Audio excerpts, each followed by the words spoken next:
Hello, my dear listeners. Welcome to my channel. The call came at 1:30 in the morning. Irina was the first to wake up, and before she could even open her eyes, she grabbed the phone. Lately, she always kept it within reach.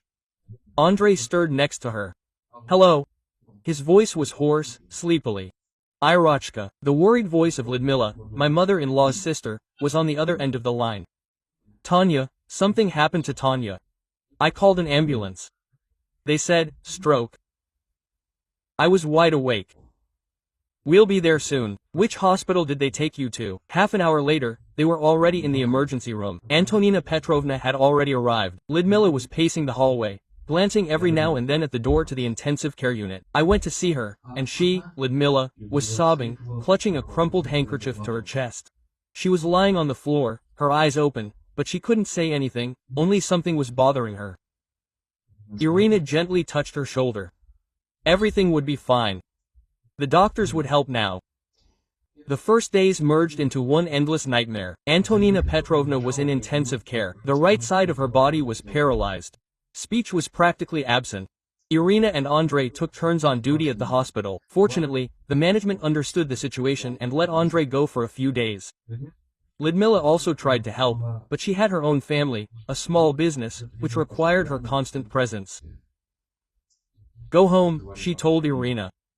You have little Masha, she needs her mother. How can you leave when her mother-in-law lies so helplessly in a hospital bed? Quote, a week later, Antonina Petrovna was transferred to a regular ward. Her condition had stabilized, but recovery was still a long way off. Now the main care fell on Lyudmila's shoulders. Irina came whenever she had free time. Maybe we should get a nurse?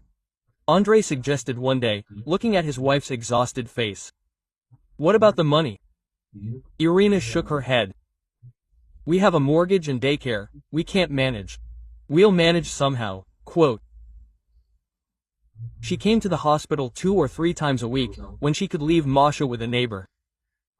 She helped feed herself blood, change her clothes, and massaged her limbs. Antonina Petrovna barely spoke, only muttering something unintelligible, but her eyes always lit up at the sight of her daughter-in-law. When the question of discharge arose, the decision came naturally. We'll take her in, Andrei said. Irina nodded in agreement. Lyudmila started to object. Your place is cramped, it's only a tiny 2-room apartment, and Masha is little. But I stay at home and can take care of her, Irina snapped. Do you have a job? Their small apartment really could barely accommodate 3 people, and now they had to accommodate a bedridden patient. After much discussion, they decided to give my mother-in-law the bedroom. It was more convenient to set up IVs and perform all the necessary procedures there. We'll fit in the living room. On the sofa, Irina reassured her husband. It was only temporary. On the very first evening after her mother-in-law moved in, Irina realized how naive her confidence in her own abilities had been. It was one thing to visit a sick woman in the ward, and quite another to provide round-the-clock care. It was necessary to constantly monitor medication intake, feed her with spoons, change diapers, and turn her over to prevent bedsores. Mashenka couldn't understand why her mother was constantly busy now, why she couldn't make noise and run around the apartment. Mommy, play with me, she whined, tugging at Irina's sleeve. Quote, sunshine, wait a little bit for the 100th time, Irina repeated, trying to simultaneously take her mother-in-law's blood pressure and restrain her struggling daughter. Let me finish with grandma, and we'll draw. Okay. Well, that was it. Finishing one task, something else immediately needed to be done. In the evening, having finally put Masha to bed, Irina would collapse onto the sofa, exhausted. Maybe we should finally look for a nurse, at least for a couple of hours a day?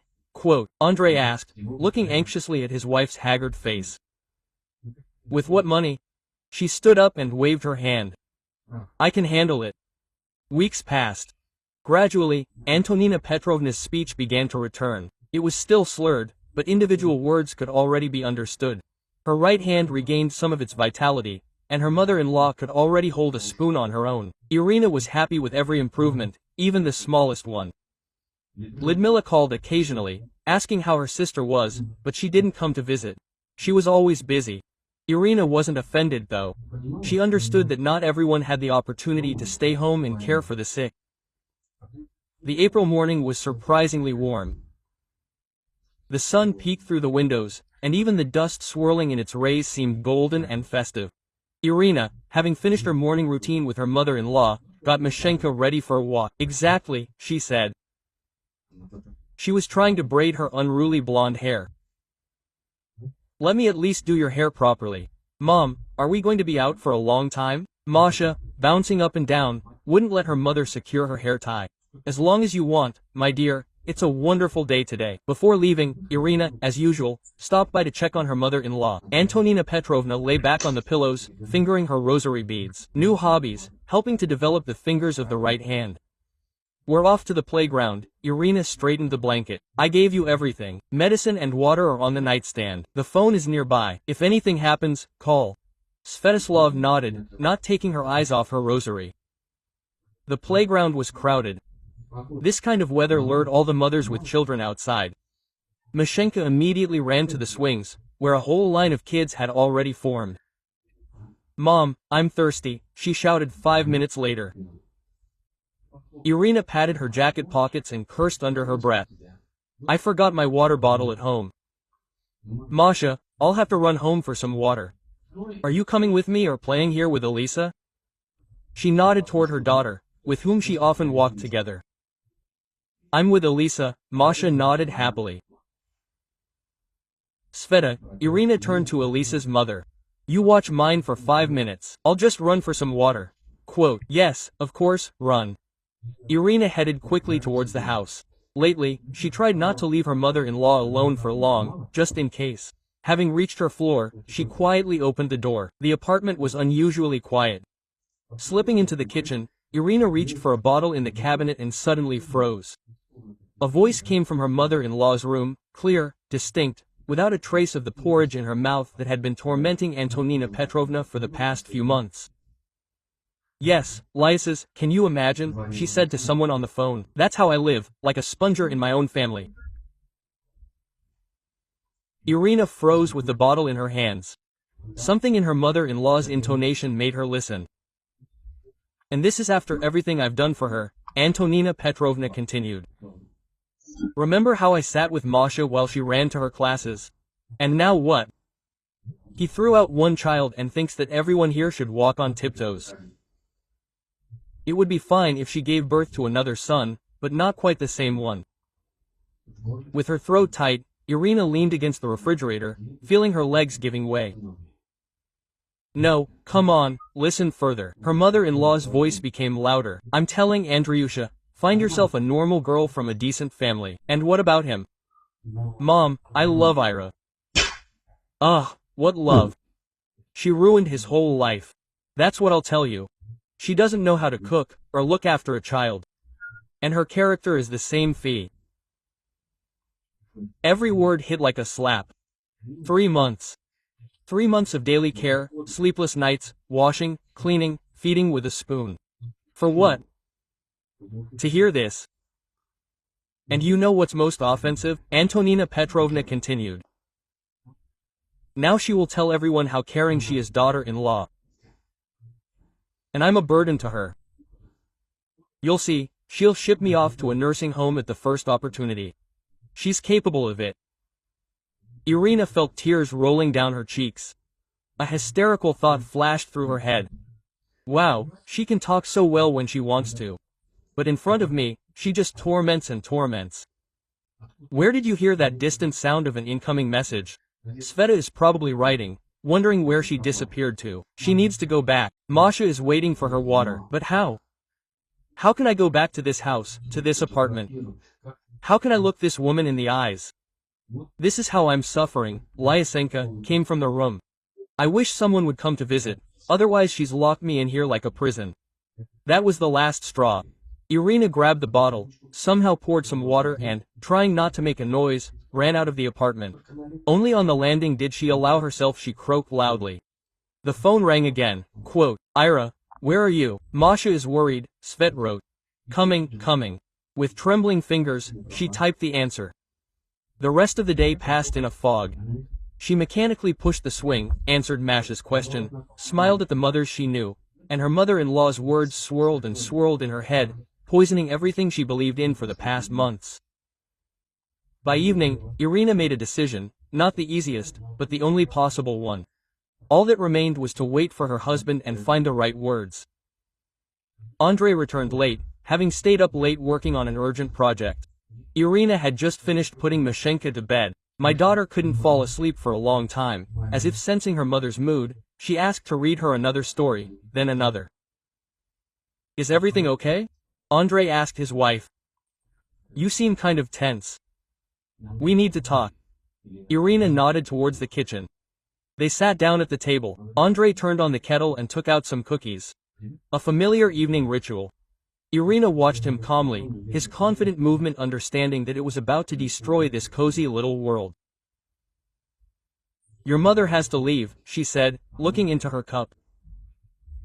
Within a week, the kettle clicked and fell silent. In the ensuing silence, the ticking of the clock on the wall could be heard. What? Andrei slowly lowered the cookie jar. Why? I can't do this anymore. She clutched the cup with trembling fingers. I've had enough. I don't want to see her anymore. Wait. Andrei moved closer, reached for her hand, but Irina pulled it away. What happened? Everything seemed peaceful this morning. Peaceful. She jerked her head up, and he saw tears in her eyes. Do you know what I heard today? Your mother was talking to Lidmila on the phone. And do you know what she really thinks of me? And she told everything word for word. With each phrase, Andrei's face became gloomier and gloomier. Quote, maybe you misunderstood. Dad tried, he said. Mom after her stroke. After her stroke, she speaks perfectly when she wants to, Irina interrupted. You should have heard how clearly she said it all, without hesitation, without a single one of her eternal moans. Andrei stood, walked around the kitchen, stopped at the window, looking into the room. Stopped at the window, looking into the darkness. Quote, what are you suggesting? Throw the sick woman out on the street? She has a sister, Irina said firmly. The same Lidmila who never came to help in 3 months. Let her take care of her now. After all, she has her own apartment or we can find a good boarding house. Boarding house? He turned around sharply. Are you seriously suggesting sending my mother to a boarding house? What are you suggesting? A dull anger began to rise in my chest, as if I should continue to toil away, caring for a man who hates me, who thinks I've ruined your life and am raising our daughter poorly. But she's my mother. And I'm your wife, she almost screamed. And Masha is your daughter. Or do you think it's good for her to grow up in an atmosphere where her grandmother despises her mother? They talked until late at night. Andrei was angry, trying to find a compromise, offering to hire a nurse, just so as not to traumatize his mother with the move. Irina stood her ground. Quote, a week, she repeated. You have a week to decide where to transfer her, otherwise I'll leave with Masha. Towards morning, they somehow came to a decision. Andrei promised to talk to Lidmila. She had a large house outside the city, where his sister could easily be accommodated. And what if we can't start looking for a boarding house? Then let's not tell Mom about this conversation, he asked. Let's say it will be more convenient for her rehabilitation. Irina shrugged. She didn't care. The main thing was no longer waking up every morning with the thought that there was a man who hated her lying in the next room. 2 weeks later, Antonina Petrovna was moved to her sister's. Lidmila unexpectedly readily agreed to take her in. Perhaps her conscience had awakened, or perhaps she was simply tired of her sister's constant complaints on the phone. Life was gradually returning to normal. Mashenka could once again run around the apartment without fear of disturbing her grandmother. Irina began looking for a job. There was no longer any need to sit at home. Only sometimes, while putting her daughter to bed, did she think about how strange life was. For 3 months she had tried to be the perfect little girl, tried to please, cared for, and was patient, but everything had fallen apart in 5 minutes of an overheard conversation. Quote, Mom, why doesn't Grandma Tanya live with us anymore? Masha would sometimes ask.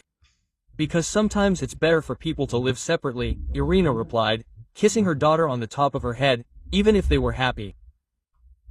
She added silently, sometimes you need to have the courage to admit it.